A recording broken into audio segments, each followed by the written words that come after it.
नमस्कार दोस्तों, मैं अजय कुमार लिटिल गुरु चैनल में आपका स्वागत है। दोस्तों, आज लूसेंट का 8वां दिन है, जिसमें पेज नंबर मध्यकालीन भारत में पेज नंबर 22 से 23 में जो थ्योरी है उसका देख लेना है, कहानी सुन लेना है। मोहम्मद गजनवी का अंतिम भारतीय आक्रमण हम बताए थे 1027 में हुआ था जाटों के विरुद्ध, और मोहम्मद गजनवी की मृत्यु 1030 में हो गया था। कहता है कि सुल्तान की उपाधि धारण करने वाला प्रथम मुस्लिम शासक कौन था? महमूद गजनवी था, जिसने भारत पर कुल 17 बार आक्रमण किया। अंतिम आक्रमण 1027 में जाटों के विरोध में किया था। कहता है सेवदराय और तिलक जैसे हिंदू उच्च पद पर थे किसके समय? महमूद गजनवी के समय में। अलबोर्नी, फिरदौसी, युतवी और फारूकी किसके दरबार में रहा करते थे? तो महमूद गजनवी के दरबार में रहा करते थे। उसके बाद है गौरी, मोहम्मद गौरी है। गौरी महमूद गजनवी के अधीन एक छोटा सा राज्य था, जिसने 1173 में शहाबुद्दीन मोहम्मद गौरी गौर का शासक बना। इसे भारत में मोहम्मद गौरी ने भारत में पहला आक्रमण 1175 में मुल्तान के विरुद्ध किया था। मोहम्मद गौरी का दूसरा आक्रमण 1128 में पाटन गुजरात में किया था, जिसमें वहां के शासक भीम द्वितीय ने मोहम्मद गौरी को बुरी तरह पराजित किया। मोहम्मद गौरी ने और बहुत सारे युद्ध लड़े, जैसे तराइन का प्रथम युद्ध 1191 में मोहम्मद गौरी और पृथ्वीराज चौहान के बीच हुआ, जिसमें विजयी हुआ पृथ्वीराज चौहान। तराइन का द्वितीय युद्ध 1192 में मोहम्मद गौरी और पृथ्वीराज चौहान के बीच हुआ, जिसमें विजयी हुआ मोहम्मद गौरी। और चंदावर का युद्ध 1194 में जयचंद और मोहम्मद गौरी के बीच हुआ, जिसमें विजयी हुआ मोहम्मद गौरी। कहते तराइन के प्रथम युद्ध में पृथ्वीराज चौहान का सेनापति कौन था? अस्कंद था। मोहम्मद गौरी भारत के विजय प्रदेशों पर शासन करते हुए वह अपने सेनापति गुलाम सेनापति को सौंप देता था और गजनी लौट गया। मोहम्मद गौरी की मृत्यु गजनी में 15 मार्च 1206 को हो गई। उसके बाद दिल्ली पर सल्तनत काल हुआ। दिल्ली पे गुलाम वंश या ममलूक वंश की स्थापना हुई। कहता है दिल्ली सल्तनत, कहता है भारत में पहली बार मुस्लिम वंश की स्थापना किसने किया? मोहम्मद गौरी ने किया। जबकि दिल्ली पर मुस्लिम वंश की स्थापना किसने किया? तो कुतुबुद्दीन ऐबक ने किया। दास वंश या गुलाम वंश, इसी को ममलूक वंश कहते हैं। गुलाम वंश के संस्थापक कौन थे? कुतुबुद्दीन ऐबक ने 1206 में किया था। वह कुतुबुद्दीन ऐबक किसका गुलाम था? मोहम्मद गौरी का गुलाम था।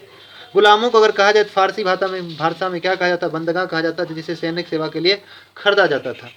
कुतुबुद्दीन ऐबक ने 1206 में 24 जून 1206 को कुतुबुद्दीन ऐबक ने अपना राज्याभिषेक कराया और राजधानी लाहौर बनाया। उसी दिल्ली में कुतुब मीनार का नींव कुतुबुद्दीन ऐबक ने करवाया, जबकि इसको पूरा कराने का काम इल्तुतमिश के द्वारा किया गया। कुतुब मीनार अगर कहा जाए तो नई दिल्ली में है, जिसको 1192-93 में बनाया गया था। किसके याद में? तो बख्तियार काकी के याद में बनाया गया था। यह किस मीनार से प्रेरित होकर बनाया गया? तो अफगानिस्तान में जाम का मीनार है, जाम का मीनार उससे प्रेरित होकर बनाया गया था। ये कुतुब मीनार में कुल 5 मंजिल है। ऊंचाई जो है 72.5 मीटर या 200 इसमें तो दिया है 225 फीट दिया है ऊंचाई इसकी है। 4 मंजिल का बना 225 था, टोटल कहेंगे 237.86 फीट है। कुल 5 मंजिल है। पहले 4 मंजिल था, बाद में 5 मंजिल बनाया गया था। नींव रखने का काम कुतुबुद्दीन ऐबक ने किया, पूरा करवाया इल्तुतमिश। मरम्मत करवाया या 5वें मंजिल का निर्माण किसने कराया? फर्स्ट फिरोज शाह तुगलक ने। दोबारा मरम्मत करने का काम सिकंदर लोदी ने किया था, सिकंदर लोदी के द्वारा किया गया था। चलिए आगे बात करते हैं कि कुतुब मीनार देखिए दिया हुआ है। कुतुब मीनार के समय कुतुब मीनार की केवल पहली मंजिल बना सकी। इल्तुतमिश ने उसको पूरा किया, 225 फीट 4 मंजिल बनाया। और फिरोज तुगलक के समय बिजली गिरने के कारण इसकी चौथी मंजिल नष्ट हो गई, जिसके कारण फिरोज ने इसे दो छोटी मंजिल बना दिया, जिससे टोटल 5 मंजिल हो गया। जिसमें कहा जाए तो अभी ऊंचाई 9 फीट बढ़कर 234 पॉइंट, इसमें 234 दिया है। इसे हमारे पास 237.86 फीट का डाटा है। कहता है कुतुब मीनार का निर्माण पूरा करवाया कौन? इल्तुतमिश ने। इल्तुतमिश किसका गुलाम एवं दामाद था? कुतुबुद्दीन ऐबक का गुलाम एवं दामाद था। गुलामों का गुलाम किसे कहा जाता है? इल्तुतमिश को कहा जाता है। इसलिए कहा जाता है कि कुतुबुद्दीन ऐबक मोहम्मद गौरी का गुलाम था और कुतुबुद्दीन ऐबक का गुलाम हो गया इल्तुतमिश। इसलिए सबसे पहले शुद्ध अरबी सिक्का किसने जारी किया? इल्तुतमिश ने। इल्तुतमिश ने शुद्ध अरबी सिक्का जारी किया, जिसमें चांदी के रूप में टाका का प्रयोग, तांबा के रूप में जीतल का प्रयोग किया गया था। इकता प्रथा का शुरुआत किसने किया? इल्तुतमिश ने किया। 40 गुलाम सरदारों के समूह को तुर्की चहलगाना कहा जाता था। इसको प्रारंभ किसने किया? इल्तुतमिश ने किया, जबकि इसको समाप्त किसने किया? बलबन ने किया था। सर्वप्रथम दिल्ली के अमीरों का दमन करने का काम इल्तुतमिश ने किया था। कहता है आगे देखना है कि दिल्ली में स्थित कुबत ए उस्लाम मस्जिद का निर्माण, अजमेर के 2.5 दिन का झोपड़ा का मस्जिद का निर्माण कुतुबुद्दीन ऐबक ने किया था। कुतुबुद्दीन ऐबक को लाख बख्श या लाखों का दान देला वाला के नाम से भी जाना जाता है। नालंदा विश्वविद्यालय को ध्वस्त बर्बाद करने का काम किसने किया? बख्तियार खिलजी ने, जबकि इसको नींव बनाया किसने? नालंदा विश्वविद्यालय बिहार में इसको बनाने का काम कुमार गुप्त शासक कुमार गुप्त प्रथम या गोविंद गुप्त भी कहा जाता है उसको। उसके बाद इल्तुतमिश का उत्तराधिकारी जो है इल्तुतमिश की 1210 में मृत्यु हो गई। चौगान खेलते वक्त, चौगान को पोलो कहते हैं, जिसके एक पक्ष में 4 खिलाड़ी होते हैं। घोड़े से गिरने के बाद लाहौर में उसे दफनाया गया और उसका उत्तराधिकारी कुतुबुद्दीन ऐबक का उत्तराधिकारी आराम शाह बना, जिसे सिर्फ 8 महीना तक शासन किया। आराम शाह की मृत्यु के बाद इल्तुतमिश 1211 में दिल्ली की गद्दी पर बैठा और अपनी राजधानी लाहौर से दिल्ली स्थानांतरित किया। मतलब कहेगा गुलाम वंश या दास वंश का वास्तविक संस्थापक इल्तुतमिश को कहा जाता है, जिसने अपनी राजधानी लाहौर से दिल्ली स्थानांतरित किया। दिल्ली सल्तनत का पहला शासक इल्तुतमिश था, जिसने अपनी राजधानी लाहौर से दिल्ली किया। इल्तुतमिश तुर्किस्तान का इल्वी तुर्क था, जो कुतुबुद्दीन ऐबक का गुलाम एवं दामाद था। ऐबक की मृत्यु के समय वह इल्तुतमिश बदायूं का गवर्नर था। बदायूं वर्तमान में उत्तर प्रदेश में पड़ता है। चलिए आगे देखते हैं। आगे है इल्तुतमिश लाहौर से राजधानी स्थानांतरित दिल्ली कर लिया। इसने हौज ए सुल्तानी का निर्माण करवाया। हौज ए सुल्तानी का निर्माण दिल्ली एक कोहना के नाम से निकट करवाया था। इल्तुतमिश पहला शासक था जिसने 1229 में बगदाद के खलीफा से सुल्तान की पद धारण किया था। सुल्तान की पदवी धारण करने वाला पहला दिल्ली शासक कौन था? इल्तुतमिश था। इल्तुतमिश की मृत्यु अप्रैल 1236 में हो गया था। चंगेज खां से बचने के लिए ख्वारिज्म के सम्राट जलालुद्दीन को इल्तुतमिश ने अपने यहाँ शरण दिया था। इल्तुतमिश के बाद उसका पुत्र रुकनुद्दीन फिरोज गद्दी पर बैठा। वह एक अयोग्य शासक हुआ। इस अल्पकालीन शासन पर उसकी मां शाह तुर्कान छाई रही। शाह तुर्कान के अवांछित प्रभाव से परेशान होकर तुर्की अमीरों ने रुकनुद्दीन को हटाकर रजिया को सिंहासन बैठाया। तो रजिया बेगम प्रथम महिला शासिका बनी जिसने बागडोर संभाला। रजिया जो है किसकी बेटी थी? इल्तुतमिश की। उसका विवाह अल-दुनिया से करा दिया गया था। रजिया ने पर्दा प्रथा को त्याग कर पुरुष की तरह चौगा मतलब काबा कुल्हा टोपी पहनकर राज दरबार में मुंह खोलकर आने लगी। रजिया सुल्तान ने रजिया, जिसको सुल्तान रजिया बेगम कहा जाता है, जिसने जमालुद्दीन याकूब को अमीर आकुर घोरा का सरदार नियुक्त किया। गैर तुर्कों को सामंत बनाने के लिए रजिया के प्रयासों से तुर्की अमीर विरुद्ध हो गया और उसे बंदी बनाकर दिल्ली की गद्दी पर मोहिजुद्दीन बहरम शाह को, मतलब रजिया के बाद कौन बना? मोहिजुद्दीन बहरम शाह को बनाया गया। रजिया की शादी अल-दुनिया से हो गई थी। इसके शादी करने के बाद रजिया ने पुनः गद्दी प्राप्त करने के लिए प्रयास किया और रजिया की हत्या मतलब असफल रही। रजिया की हत्या 13 अक्टूबर 1240 ईस्वी को डाकुओं द्वारा कैथल नामक स्थान पर कर दिया गया था। उसके बाद बहरम शाह को बंदी बना लिया गया। उसकी हत्या 1242 में कर दी। उसके बाद दिल्ली के सुल्तान अलाउद्दीन मसूद शाह बना। बहरम शाह के बाद कौन बना? अलाउद्दीन मोहिजुद्दीन बहरम शाह के बाद अलाउद्दीन मसूद शाह बना। सुल्तान के पद से हटाकर नसरुद्दीन महमूद को सुल्तान बना दिया गया। अलाउद्दीन मसूद शाह बना। बलबन ने षड्यंत्र कर 1246 में अलाउद्दीन मसूद शाह को सुल्तान के पद से हटाकर नसरुद्दीन महमूद को सुल्तान बना दिया। नसरुद्दीन महमूद ऐसा सुल्तान था जो टोपी सीकर अपना जीवन यापन करता था। बलबन ने अपने पुत्री का विवाह नसरुद्दीन महमूद के साथ किया। बलबन का वास्तविक नाम बहाउद्दीन था। वह इल्तुतमिश का गुलाम था। तुर्क के चहलगानों को विनाश करने का काम बलबन ने किया। बलबन ने 1266 ईस्वी में गयासुद्दीन बलबन के नाम से दिल्ली की गद्दी पर बैठा। बलबन यह मंगोल के आक्रमण से दिल्ली की रक्षा किया था। सीरिया नामक नया नगर किसने बनवाया? बलबन ने। सीधा मैंने झुकना बेबस होने चूमना प्रथा किसने शुरू किया? बलबन ने किया था। बलबन ने फारसी रीति रिवाज पर आधारित नवरोज फारसी पहल उत्सव शुरू किया था। ये फारसी धर्म के द्वारा मनाया जाता है। अपने विरोधियों के प्रति बलबन ने कठोर लौह और रक्त नीति अपनाया था। नसरुद्दीन महमूद ने बलबन को उलुग खां की उपाधि दी। नसरुद्दीन महमूद ने बलबन को उलुग खां की उपाधि प्रदान किया। बलबन को आखेट अभियान के बहाने अपनी सेना को लंबी दूरी तक कवैद कराकर दुरुस्त करता था। बलबन ने दरबार के फारसी प्रसिद्ध कवि अमीर खुसरो अमीर हसन बलबन के दरबार में प्रसिद्ध फारसी कवि अमीर हसन एवं खुसरो रहा करते थे।